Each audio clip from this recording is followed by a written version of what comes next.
Nick Coles, or do you prefer Nick the Kid? Which one is it? Depends what I'm playing. If I'm doing a trance gig, it's Nick the Kid, and if I'm playing at house gigs, it's Nick Coles.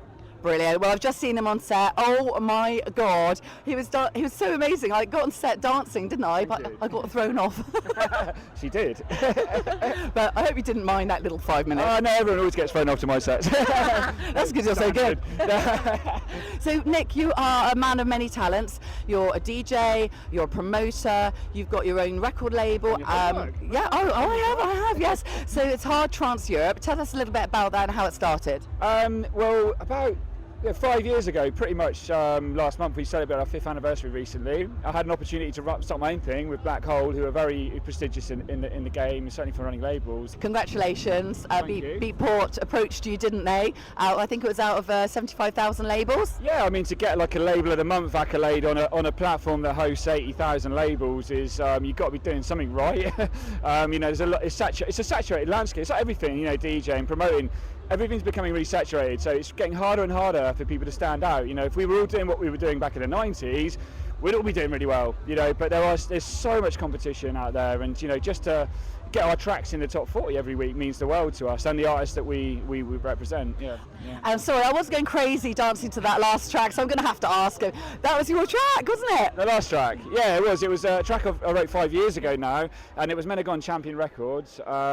And I've heard recently it is going to get a release in November finally. So some things are worth waiting for. Definitely. Yeah. And can I just ask how you first got into music, rewinding it all the way back to childhood? I don't know, I was just kind of drawn to it, I think. Back in the early 90s when I was 13 or 14 at school, somebody passed me a rave tape, and I just knew that I was always into music, from playing the piano and the keyboard. I wanted to be involved. I got thrown out of a car by my dad when I was 13 because I was trying to go to a nightclub. He's like, "You're not old enough to go to a nightclub, get out."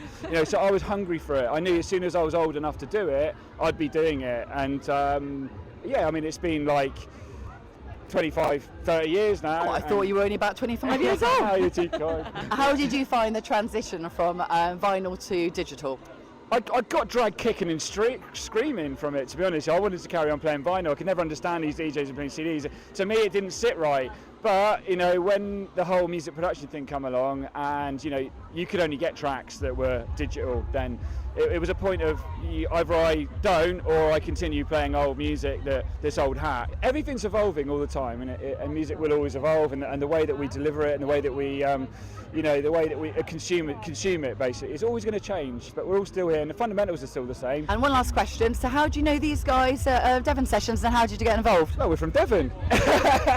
It's about as simple as that. I suppose so. The music industry is very small. It is. The Devon scene this year has been absolutely on fire, and it's been phenomenal. There's been parties and festivals every weekend. There's been so much going on, and it's a very small scene down there. Everybody knows everybody. And you're the owner of Hindsight as well. You're the owner of Hindsight as well, aren't you? Devon-based brand, and we started that in '99, and we're talking about our 23rd birthday. That makes me feel fucking old. I know, and I'm trying to think, why is she asking questions?